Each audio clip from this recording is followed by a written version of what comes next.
Pada Perang Dunia Kedua, tepatnya tahun 1943, negara-negara besar saling bekerja sama membentuk aliansi untuk berperang.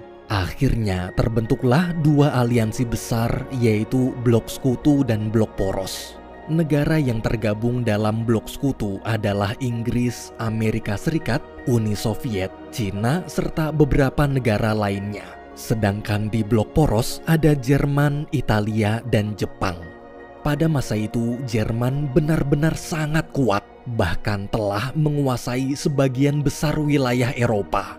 Demi mengalahkan Jerman, Inggris pun menyusun suatu strategi khusus bernama Operasi Husky yang akan dimulai dari Pulau Sisilia, negara Italia. Rencana sederhananya, kalahkan dulu Italia, maka kekuatan Blok Poros akan berkurang. Barulah hajar rajanya, yaitu Jerman. Namun sebelum Operasi Husky dimulai, Inggris harus membuat pasukan Jerman keluar dari Pulau Sisilia terlebih dahulu, bagaimanapun caranya.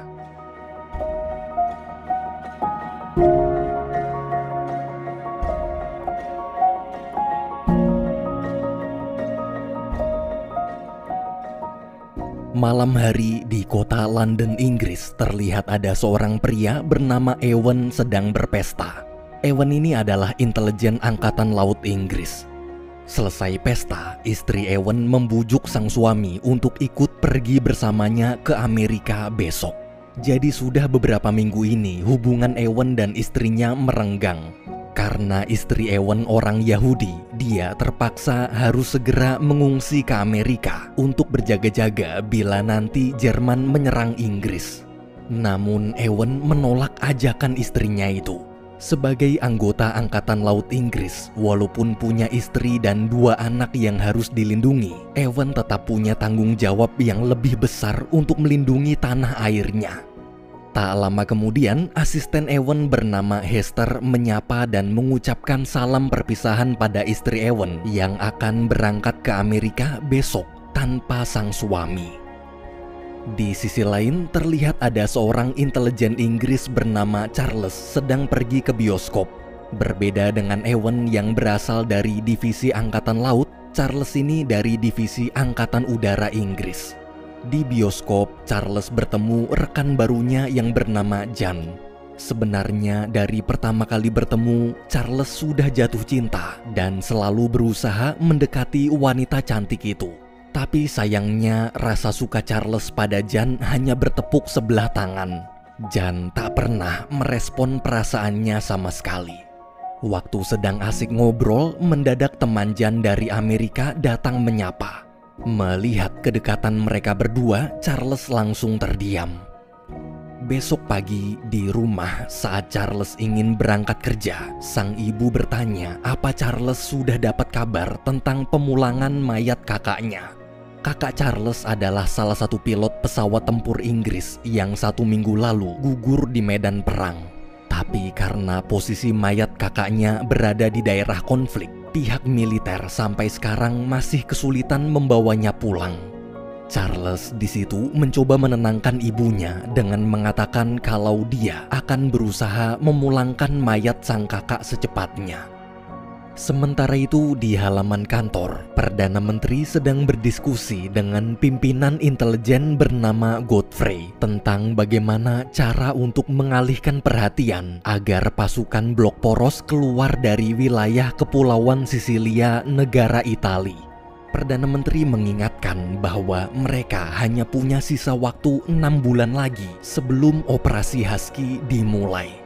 Dengan percaya diri, Godfrey meyakinkan Perdana Menteri tak perlu khawatir karena dia punya 1001 cara untuk mengusir para pasukan Blok Poros tersebut.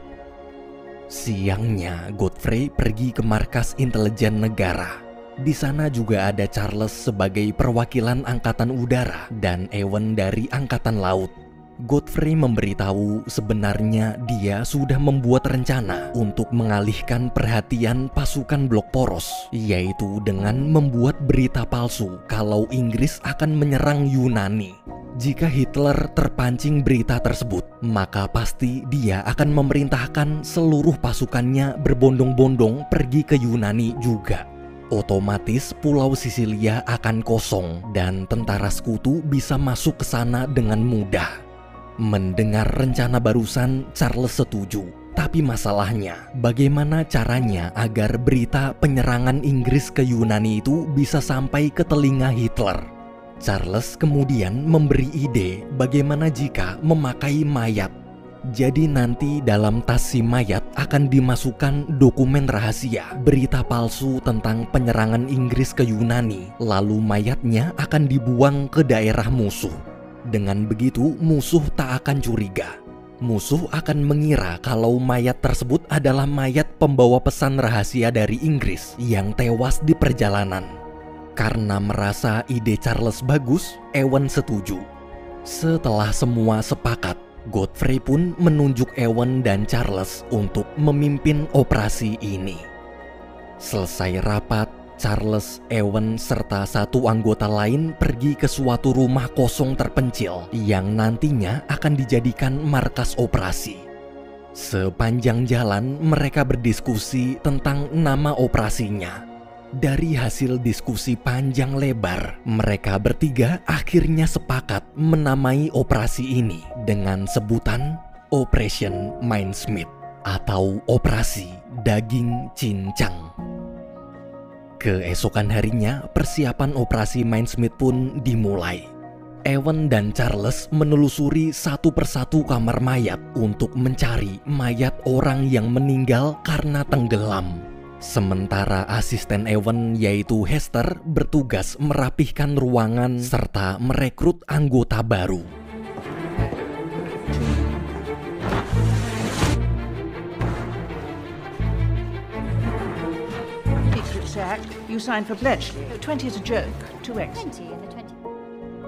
Setelah berhari-hari mencari, mereka berdua masih belum juga menemukan mayat yang sesuai. Di kantor, melihat atasannya kebingungan, Hester mencoba membantu dengan meminta bantuan temannya yang bekerja sebagai petugas forensik. Berkat bantuan petugas forensik itu, Ewen dan Charles akhirnya berhasil menemukan mayat sesuai kriteria yang mereka inginkan, yaitu mayat laki-laki dengan ciri-ciri fisik mirip seperti mayat tenggelam. Malamnya di bar, Ewen, Hester, serta Charles berdiskusi tentang mayat tadi siang. Ewen menjelaskan kalau tentara Jerman sangat teliti. Jika hanya membuang mayat tanpa identitas, maka musuh pasti akan langsung sadar itu jebakan. Jadi mereka harus membuat identitas palsu sedetail mungkin untuk mayat tersebut. Setelah berdiskusi dan mencari informasi, mereka sepakat memberi identitas mayat itu dengan nama Mayor William. Mayat seorang tentara angkatan laut Inggris yang memiliki tunangan wanita cantik bernama Pam. Kini hanya tinggal mencari sosok Pam di dunia nyata. Seketika Charles teringat Jan. Keesokan harinya Charles menemui Jan. Setelah menceritakan operasi Mincemeat, Charles bertanya, apa Jan mau menjadi sosok Pam? Jan di situ terdiam. Ia kemudian menunjukkan fotonya 3 tahun lalu. Jan menjawab, demi tanah airnya, dia bersedia membantu. Siangnya, Ewen berusaha memfoto mayat William agar seolah-olah terlihat masih hidup. Tapi tak ada satupun foto yang terlihat bagus. Malamnya, Jan diam-diam melihat hasil foto Ewen tadi siang. Dari foto-foto itu, Jan merasa wajah mayat William mirip seperti salah satu temannya. Besok malam, Jan pun mengajak Ewen, Hester, serta Charles menemui temannya tersebut. Di bar, ketika teman Jan datang, semua orang kaget melihat betapa miripnya dia dengan mayat William. Karena tak ingin misi rahasia ini bocor, Ewen lalu pura-pura mengajak teman Jan wawancara untuk radio angkatan laut. Setelah wawancara selesai dan berhasil mendapatkan fotonya, Ewen kemudian mengantarkan Jan pulang. Sepanjang jalan, mereka merancang bagaimana kisah kehidupan William dan Pam sambil akting seolah-olah mereka berdua menjadi William dan Pam sungguhan. 2 bulan berlalu, persiapan operasi Mindsmith hampir selesai. Saat sedang bekerja, Charles mendengar karyawan wanita bergosip tentang kedekatan Jan dan Ewen. Awalnya Charles merasa itu cuma gosip.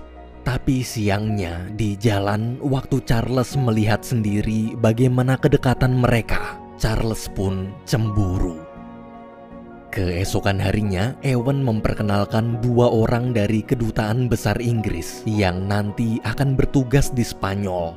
Dalam ruang rapat, Ewen menjelaskan pada seluruh pimpinan militer, alasannya mengundang mereka berdua adalah karena mayat William nanti akan dihanyutkan ke pantai Spanyol. Esok hari, persiapan kembali dilanjutkan. Mulai dari membuat surat cinta tulisan Pam yang akan dibawa mayat William, membuat dokumen palsu penyerangan Inggris ke Yunani, serta menyiapkan barang-barang lainnya. Is that code for... Take the same size hat of lives are at stake. And improvements. I can't be made to sound like a scrounger. It will be revised until everyone is satisfied. Jewel can hold the submarine. Beberapa minggu kemudian, persiapan akhirnya selesai. Kini hanya tinggal menunggu eksekusi yang akan dilakukan 3 hari lagi. Di kantor, Ewen, Charles, Hester, dan Jan membuat pesta perayaan kecil-kecilan. Mereka berharap bila misi ini sukses, maka mereka pasti akan mengukir sejarah. Selesai pesta, Ewen mengantarkan Jan pulang. Sesampainya di depan rumah, Ewen mengambil bulu mata Jan di pipinya. Karena sikap Ewen yang sangat lembut dan perhatian, Jan jadi salah tingkah lalu buru-buru pamit masuk. Besok malamnya, Godfrey memanggil Charles. Godfrey di situ memberitahu kalau dia curiga kakak Ewen adalah mata-mata Uni Soviet yang membantu Jerman. Godfrey pun memberikan misi khusus pada Charles untuk menyelidiki Ewen. Sebenarnya Charles ingin menolak. Dia tak ingin mengkhianati rekan timnya sendiri. Tapi waktu Godfrey bilang kalau dia bisa memulangkan jasad kakaknya kembali ke Inggris, mau tak mau Charles menerima misi tersebut. Esok hari ketika sedang bersiap-siap, Charles melihat petugas menyelipkan bulu mata Jan yang diambil Ewen kemarin ke dalam dokumen palsu mayat William. Charles di situ terdiam. Dalam hati dia bingung kenapa Ewen bisa punya bulu mata Jan. Tapi karena sedang bertugas, Charles tak berkomentar apa-apa. Setelah mayat William siap, sebelum dibawa, Charles, Ewen, dan Jan pergi ke bar untuk bertemu sopir yang akan mengantarkan mereka. Kemudian mendiskusikan bagaimana tugas sopir itu nanti. Saat Ewen sedang mengobrol dengan si supir, Charles mengajak Jan berdansa. Waktu berdansa, dengan gembira, Jan mengatakan kalau dia sangat menyukai kisah cinta Pam dan William. Jan berkata meski hanya karangan, kisah cinta seperti itu adalah impiannya. Mendengar ucapan Jan, Charles mengerti maksudnya. Jan pasti jatuh cinta dengan Ewen. Charles lalu menasihati agar Jan jangan terlalu mendalami peran karena bagaimanapun juga ini semua hanyalah sebuah misi yang cepat atau lambat akan segera berakhir. Di luar misi, mereka punya kehidupan masing-masing, terutama Ewen.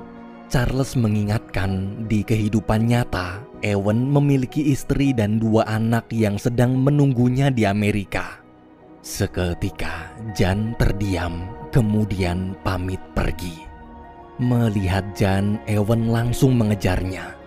Di luar bar sambil menahan tangis, Jan bilang kalau dia sangat malu.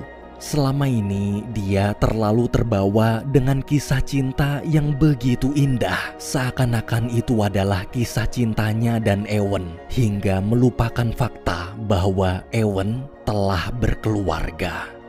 Tanpa sadar, Jan telah jatuh cinta pada sosok William yang ada dalam diri Ewen. Namun Ewen tak perlu khawatir. Mulai detik ini, Jan berjanji akan berusaha menjaga jarak sejauh mungkin. Setelah mengatakan itu, Jan pun pergi meninggalkan Ewen.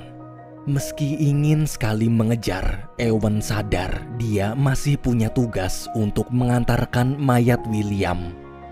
Selesai mengantar mayat William, barulah Ewen ke rumah Jan. Di sana Ewen terus minta maaf. Sebenarnya dalam hatinya, dia juga mulai jatuh cinta pada Jan. Kebersamaan mereka membuat Ewen nyaman. Tapi dia sadar bagaimanapun juga dia sudah punya keluarga. Walaupun hubungannya dengan sang istri sekarang sedang merenggang, Ewen tetap tak ingin mengkhianati wanita luar biasa yang selama ini telah memberinya kebahagiaan dalam keluarga. Jadi mulai sekarang, Ewen akan berusaha mengubur perasaannya dalam-dalam dan fokus menyelesaikan misi. Ia berharap Jan juga melakukan hal yang sama. Mendengar itu, Jan tak menjawab sama sekali. Ketika Ewen pergi, air mata Jan pun jatuh. Ia terus menangis, menumpahkan rasa sakit di dadanya. 2 hari berlalu di kantor. Meski masih memikirkan masalahnya dengan Jan, Ewen berusaha tetap fokus pada misi. Tak lama kemudian Jan datang. Jan di situ mengatakan kalau dia juga akan melakukan hal yang sama. Ia berharap masalah ini tak membuat canggung hubungan pekerjaan mereka. Jan lalu mengajak Ewen berdoa bersama untuk keberhasilan misi. Dan hari itu, tepatnya pada tanggal 17 April 1943, pada pukul 3:15 subuh, mayat William pun dihanyutkan ke lautan.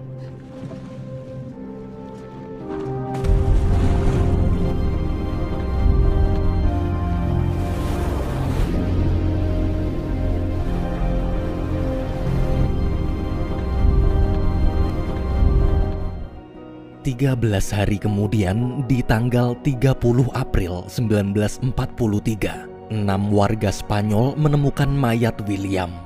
Sesuai rencana, dokumennya disita oleh pihak kepolisian Spanyol. Tahap selanjutnya, Ewen menelpon kantor kedutaan besar untuk melaporkan tentang dokumen rahasia yang anak buahnya bawa. Ia meminta kedutaan mengambil dokumen tersebut secepatnya sebelum diperiksa kepolisian Spanyol. Ewen sengaja mengatakan itu karena dia tahu telepon kedutaan besar Inggris sudah disadap Jerman. Agar lebih meyakinkan, Ewen terus menelpon seperti sedang panik kenapa dokumennya belum juga diserahkan. Ia bahkan menulis telegram untuk pemerintah Spanyol dan berpura-pura mengaku sebagai petugas kerajaan demi bisa mendapatkan dokumen rahasianya. Lagi-lagi pihak Jerman yang juga menyadap telegram pemerintah Spanyol pun membaca telegramnya. 2 minggu berlalu di jalan ketika wakil kedutaan Inggris bertemu wakil kedutaan Jerman. Dia melihat wakil kedutaan Jerman itu menatapnya sambil tersenyum. Artinya operasi Mindsmith berjalan lancar. Langkah selanjutnya yaitu kedutaan besar Inggris diam-diam menyogok kepolisian Spanyol untuk segera mengembalikan dokumen tanpa harus diperiksa. Setelah disetujui, kedutaan pun mengirim telegram pada Ewen dan Charles. Kini hanya tinggal menunggu hingga dokumen dikembalikan. Namun berhari-hari berlalu, belum juga ada kabar tentang dokumennya. Semua orang mulai gelisah. Tak lama kemudian ada telegram dari kedutaan yang mengabarkan bahwa dokumennya telah dikembalikan dan akan segera dikirim ke Inggris. Setelah dokumen sampai, malamnya Ewen, Charles, serta anggota lain memeriksa satu persatu barang-barang William. Awalnya mereka kecewa karena tak ada satupun yang berubah. Bahkan cap segel kerajaan di amplop surat masih bagus. Namun saat surat dibuka, ternyata bulu mata Jan hilang. Waktu diperiksa menggunakan bahan kimia, Terlihat jelas kalau dokumen tersebut sudah pernah dibuka, bahkan dicetak ulang. Mereka bertiga pun tersenyum senang jebakan mereka berhasil. Di sisi lain, Jan yang baru pulang kaget. Bartender bar tempat timnya biasa berkumpul sudah menunggu dalam rumah. Bartender di situ menunjukkan foto Jan yang digunakan untuk operasi Mindsmith, lalu menjelaskan kalau sebenarnya dia adalah anggota kelompok pemberontak Jerman yang ingin menggulingkan Hitler. Artinya mereka berdua berada di pihak yang sama. Tapi meski memiliki tujuan sama, dia dan kelompoknya lebih suka bekerja dengan cara kekerasan. Bartender kemudian mengancam bila Jan tak mau menceritakan rencana Inggris, maka dia akan langsung menembak kepalanya sekarang juga. Karena ketakutan, Jan pun terpaksa menceritakan semua tentang operasi Mindsmith. Sementara di pangkalan militer Angkatan Laut, Hester memberitahu Ewan dan Charles barusan dia dapat telegram dari Badan Intelijen Negara yang mengabarkan bahwa Hitler telah memerintahkan hampir seluruh pasukannya ke Yunani. Walaupun rencana mereka berhasil, namun terasa seperti ada kejanggalan. Tiba-tiba Jan menelpon. Dengan panik, Jan meminta mereka segera ke rumahnya. Setelah mendengar cerita Jan, Ewan dan Charles berdebat. Charles merasa ini semua salah Ewan karena dialah yang selalu mengajak mereka minum di bar itu. Di tengah perdebatan, Ewan menyuruh Jan tinggal di rumahnya sementara waktu sampai mereka tahu identitas si bartender. Di luar, Charles meluapkan emosinya. Jujur, selama ini dia menyukai Jan. Tapi dia memilih untuk memendam perasaannya demi misi. Sedangkan Ewan yang sudah jelas-jelas punya keluarga malah sibuk mendekati Jan hingga lupa kalau kakaknya sendiri adalah mata-mata Uni Soviet. Charles yakin bartender itu pasti komplotan kakak Ewan. Sekarang rencana operasi Mindsmith mungkin sudah bocor ke pihak Jerman. Ewan pun mencoba menenangkan dengan bilang bagaimana jika yang dikatakan bartender benar.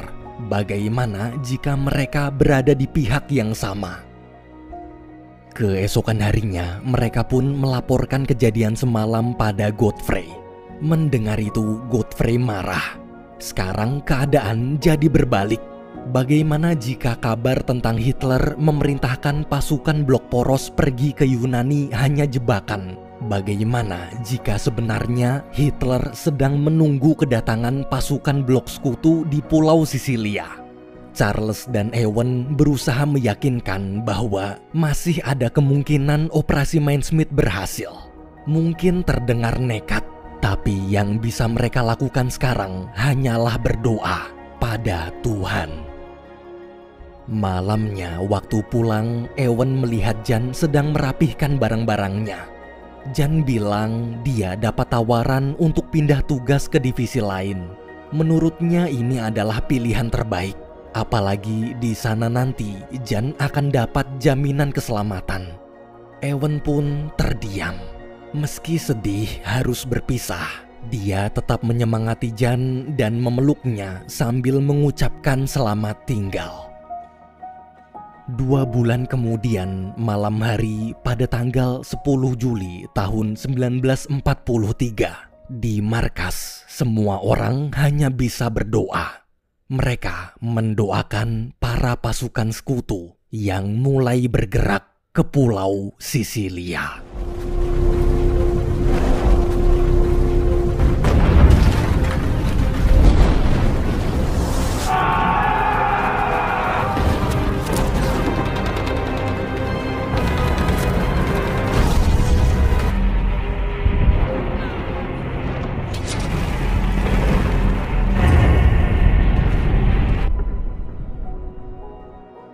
Di tengah keheningan, tiba-tiba mereka dapat telegram yang mengabarkan bahwa pasukan sekutu berhasil menaklukkan Pulau Sisilia. Itu artinya operasi Mindsmith sukses. Seluruh orang dalam ruangan pun bersorak gembira.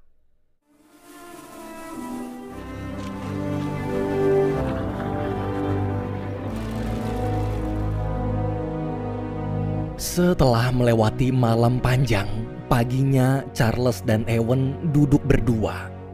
Di momen itu, Charles minta maaf. Ia cerita kalau Godfrey menyuruhnya memata-matai kakak Ewen. Sebagai imbalan, Godfrey pun memulangkan jasad kakaknya dari medan perang. Mendengar pengakuan barusan, Ewen tak marah. Ia justru meminta izin, jika boleh dia ingin ikut menghadiri upacara pemakaman kakak Charles. Tak hanya Charles, Ewen juga cerita, kini hubungannya dengan sang istri perlahan-lahan mulai membaik. Semenjak bersama Jan, dia jadi sadar seorang pria mungkin bisa tertarik pada banyak wanita-wanita cantik di luar sana. Namun pada akhirnya hati pria hanya satu, dan akan selalu kembali pada istri tercintanya. Sekarang tugas mereka berdua di misi besar ini telah berakhir. Walaupun harus melewati jalan berliku, tapi dua pria itu telah mengukir sejarah karena berhasil menipu sang monster diktator kejam bernama Hitler. Kini hanya tinggal menunggu waktu. Cepat atau lambat, aliansi sekutu pasti akan memenangkan peperangan ini. Film berakhir.